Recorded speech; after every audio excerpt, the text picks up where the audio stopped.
अस्सलाम वालेकुम, welcome back with other video. आज के इस वीडियो में हम रिव्यू करेंगे लॉरियल का रिवाइटालिफ्ट हेलुरोनिक एसिड सीरम के ऊपर, जिसके अंदर 1.5% आपको हेलुरोनिक एसिड मिल जाता है।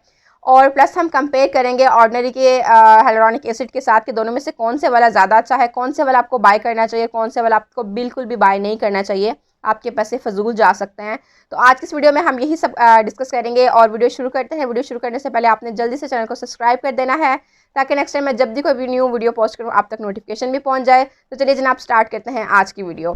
सबसे पहले बात कर लेते हैं इसकी पैकेजिंग की। तो इसकी पैकेजिंग काफ़ी ज़्यादा प्यारी है, ग्लास बॉटल में आपको ये मिलता है। और कलर इसका प्लस बहुत ज़्यादा प्यारा है। लॉरियल के सारे प्रोडक्ट्स का जो कह लें पैकेजिंग है वो बहुत ही ज़्यादा ज़बरदस्त होती है। और अगर आप इसकी प्राइस की बात करते हैं तो 1500 जो है वो इस टाइम आपको पाकिस्तान के अंदर मिल जाता है।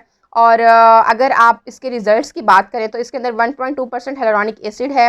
हेलुरोनिक एसिड जिस भी चीज़ के अंदर मौजूद हो वो आप लोग आंखें बंद करके ले लिया करें, उठा लिया करें, क्योंकि हेलुरोनिक एसिड जो है आपको पता है कि आपकी स्किन से जितने भी रिंकल्स वगैरह हैं उनको कम करता है, आपकी स्किन को बहुत ज़्यादा ग्लोइंग बनाता है, आपकी स्किन जो है वो हेल्दी हो जाती है।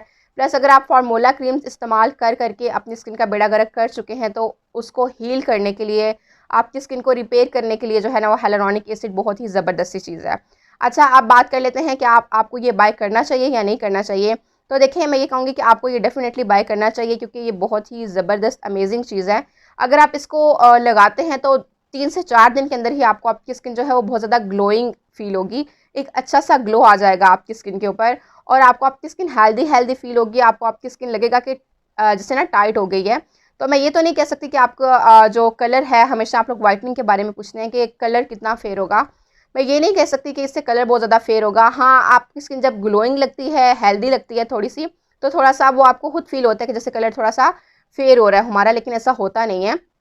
तो वाइटनिंग तो सीरम डेफिनेटली नहीं देता। हाँ, ग्लोइंग इफेक्ट आपको ज़रूर देगा। आपकी स्किन हेल्दी हो जाएगी, प्लम्प हो जाएगी, और काफ़ी ज़्यादा आपको अच्छी अच्छी फील होगी।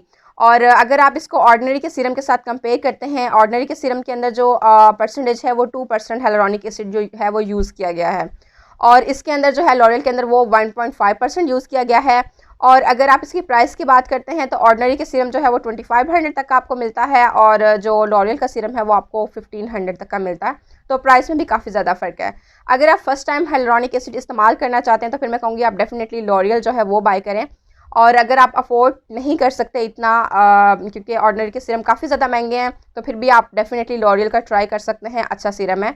अगर आपको हेलुरोनिक एसिड ज़्यादा चाहिए, परसेंटेज उसकी ज़्यादा चाहिए, आपकी एज जो है वो 35 प्लस है, तो फिर मैं कहूँगी आप ऑर्डिनरी की तरफ जा सकते हैं या आप अफोर्ड कर सकते हैं तो डेफिनेटली।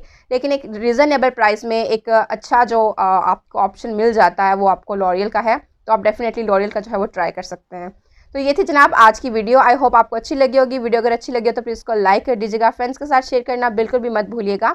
तो मिलते हैं किसी न्यू वीडियो में। Till then new video, take care, अल्लाह हाफिज़।